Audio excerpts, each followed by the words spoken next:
Jason, I know you have been to Ukraine in Yes. summer 2023. So, what was your expectations and what did you see in reality? Well, if you look at the American media, Yeah. you really get the idea that Ukraine is a country that's sort of addled by the LGBT ideology. It's a far left country.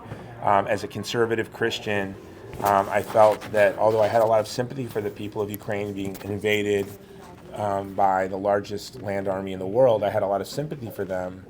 But I did kind of have this idea that Ukraine had the values of the left. But you are American with conservative American views. conservative, yeah. Yeah. So, do you think now that Ukraine, who we are, what we fight for, do we respect life and family, or what is your opinion? Are we conservative? Because Well, so when I went to Ukraine, to be honest, Yeah. and the nature of my work, I get to travel the world. I fell in love with Ukraine.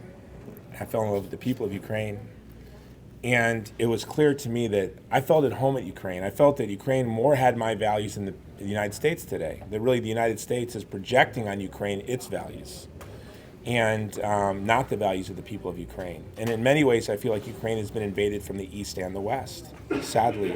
So while you're fighting just this brutal aggression from the west, from the east, the West is trying to take an opportunity to change your values. And so I have a profound empathy for the people of Ukraine, that you have this challenge where you have to win the war against Russia, while at the same time you have to really, it's very important, if you win the war with Russia, but then you allow the West to completely topple your values that will break down your families, that's no victory either. In many ways, I see this like, no, I don't want to say that. That's maybe not a fair comparison, but yeah. So I dream of going back to Ukraine. I didn't want to leave Ukraine. When I went there, I felt ashamed to leave. I really wanted to stay. Thank you. But I heard, I thought it a joke that you, when you was going to Ukraine, you thought that LGBT flag is in each building, each window. Yes, this is how we see Did it in you America. really think like No, this and when about I had the Ukraine? privilege to meet with President Zelensky's staff, I said, in America, you've been made to the Bud Light of countries, if you know what that means. So Bud Light has sort of been canceled for being so woke. And I said, in the eyes of America, you've become a woke country. Well, it's really our U.S. State Department and the Western media pinkwashing Ukraine, projecting on Ukraine its own values, which only plays into Putin's propaganda. That's the catastrophe. That when the Western elites project onto Ukraine their values, this only plays into Putin's propaganda. And Russia has been very savvy, very sophisticated, and playing off of the West's pinkwashing of not just Ukraine but other countries to advance its own interests.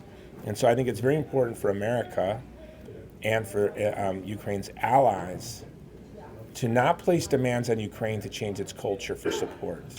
That we support Ukraine. We support the Ukrainian people. We support them in repelling this brutal invasion while not taking this opportunity to try to change the culture of Ukraine. Okay, and 3 advices to Ukrainians how to win Russian propaganda abroad, in America, for example. 3 advice. Well, there are organizations like the Chalice of Mercy and others that have done an incredible job at educating American conservatives. And I think that's where you have to start, because where Russia's had a lot of success is in the conservative movement. Because if the globalists are saying Ukraine is sort of our utopia that represents our values, then obviously conservatives, not only in the West, but in Hungary and Poland and other places, they react to that. But I will say this. When I went to Ukraine, I saw one rainbow flag, and I was there in June, and that was at the Canadian Embassy. When I went to Poland, I saw rainbow flags immediately. Yeah. So we think of Poland as a very culturally conservative country, but I didn't see rainbow flags. I didn't see them on backpacks. I didn't see them on people riding their bicycles around Kyiv. I didn't see this. But when I got into Poland, I immediately began to see rainbow flags in a country that in the United States we think of as very culturally conservative. So I think, number one, you just have to tell people who you are. Number 2, you need to be tribal. What do I mean by that? If you're Catholic, you need to speak into the Catholic community. If you're evangelical, to the evangelical community. If you're Orthodox, into the Orthodox community. If you're Jewish, into the Jewish community. I think that all of sort of the Ukrainian, and Ukraine is a much more diverse country than most Americans would understand. So all of the different like sort of ethnic or the religious communities, they need to speak into their communities to tell the truth. The other thing you need to tell people is how brutal Russia has been to Catholics, to evangelicals, shutting down churches, because this story has not gotten out. And so in the occupied oblasts, the truth is Russia has been brutal to Catholics. It's been brutal to evangelicals, and this story needs to get out as well. And third one? The third one, just share your culture.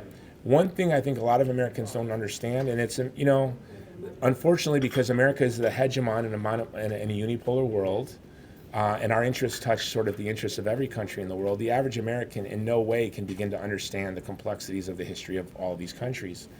The brutality of Russia during the Soviet Union, the reality of the Holodomor.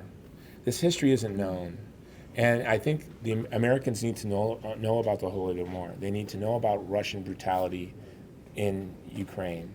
And as they begin to understand this story, they'll understand that this is nothing new. This is a continuation of Russian brutality on the people of Ukraine. Jason, thank you very much for everything you're doing for Ukraine and for the mercy and for the world. Thank really. you. Thank you. God bless you.